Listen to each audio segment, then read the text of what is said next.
Assalamualaikum warahmatullahi wabarakatuh. Waalaikumsalam warahmatullahi wabarakatuh. Berjumpa lagi dengan channel Pesan Bunyai tentang pentingnya belajar makrifat. Saya ingin melanjutkan kajian sebelumnya tentang pertanyaan saya kepada Mbah Munajat bahwa apakah agama itu sama? Kok ada yang bersyariat, saya Muslim, ada tetangga saya Nasrani, Hindu, Buddha. Di Indonesia kan memang banyak agama ya. Yang saya tanyakan, apakah Tuhannya sama, Tuhannya satu, dan agama itu sejatinya berbeda atau memang hanya satu gitu? Adakah dan saya juga baca tentang firman Al-Quran, yaitu Al-Anbiya ayat 92, sesungguhnya ini benar-benar adalah agama kamu semua, agama yang satu, dan aku adalah Tuhanmu, maka sembahlah aku. Artinya kalau dilihat dari sini memang sesungguhnya agama ini hanya satu gitu ya, agama kamu semua gitu. Jadi mohon penjelasannya ini Mbah Munajat. Terima kasih. Mau dilanjut? Terima kasih karena ini bahasan yang amat menarik dan sangat prinsip. Jadi ini saya masukkan sebagai sebuah channel kolaborasi antara Pesan Bunyai dengan channelnya Mbah Munajat Karimullah, sebuah channel yang membahas tentang tasawuf dalam perspektif ilmiah wa amaliyah. Menarik tadi yang disampaikan Bunyai, itu adalah surat Al-Anbiya, a'udzubillahi minasyaitonirrajim. Inna hadihi ummata wahidah wa ana rabbukum fa'budun. Sesungguhnya ini dalam kurung agama tauhid adalah agamamu, agama yang satu, dan aku adalah Tuhanmu, maka sembahlah aku.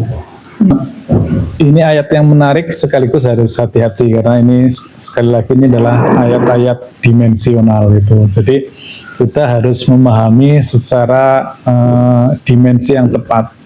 Ketika ini dipahami dalam dimensi yang lahiriah, yang operasional, yang ada sudut pandang, definisi dan deskripsi, maka kita akan terkotak-kotak. Jangankan berbeda agama, satu agama pun berbeda mazhab bisa saling bertentangan. Satu mazhab, bahkan satu mazhab sekalipun berbeda gurunya, itu akan berbeda juga cara pandangnya. Jadi ini adalah pemahaman dimensional. Hanya orang-orang yang telah naik dimensi kesadarannya ke dalam dimensi ruhani yang bisa memahami ini dan bisa menerima ini, karena sesungguhnya semuanya itu memang satu. Semesta raya ini hanya satu, Tuhannya juga hanya satu. Makanya kalau di rukun iman itu, di Islam itu tidak pernah menyebutkan merek gitu ya. Jadi Tuhannya ya Allah, Malaikatullah, Kitabullah, Rasulullah, itu semuanya tanpa merek gitu. Kita sudah sering bahas, Kitabullah pun ada yang namanya kalam qadim, yang semuanya sebenarnya sama. Mau Taurat, Zabur, Injil itu ketika di level qadimnya itu semuanya sama. Itu adalah hukum-hukum Tuhan yang tertulis itu dalam bentuk kalamullah dari yang maha qadim, tidak mungkin bisa dipahami, maka diturunkan menjadi kalam qadim. Nah, kalam qadim ini bisa dibaca oleh hamba-hamba yang telah disucikan rohaniahnya. Nah, ini kemudian saya menemukan ayat yang lainnya lagi, innad dina indallahil Islam, sesungguhnya agama yang diridhoi di sisi Allah hanyalah Islam. Nah, ini juga ketika pemahaman Islam dibekukan, dibakukan, dikristalisasi bahwa agama Islam itu agama kulo. Nah, itu ketika itu sudah mengkristal, sudah mewujud di alam dunia, maka itu menjadi beda-beda pemahaman. Coba kalau kita sedikit naik sedikit ya lah, nggak sampai ke alam ruhani ya, ke kesadaran yang lebih dalam lagi. Agama Ibrahim itu agama apa? Agama Musa agama apa? Beliau-beliau semua itu kan utusannya juga. Rasul Isa itu yang dibawa agamanya apa?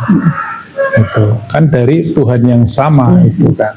Itu juga dari kodim yang sama, dari hukum yang sama. Kemudian wujud ke dunia sama manusia dikasih merek gitu. Ketika Islam dipahami sebagai merek, maka itu pasti tidak akan bisa disatukan. Tetapi kalau Islam dipahami sebagai sebuah sistem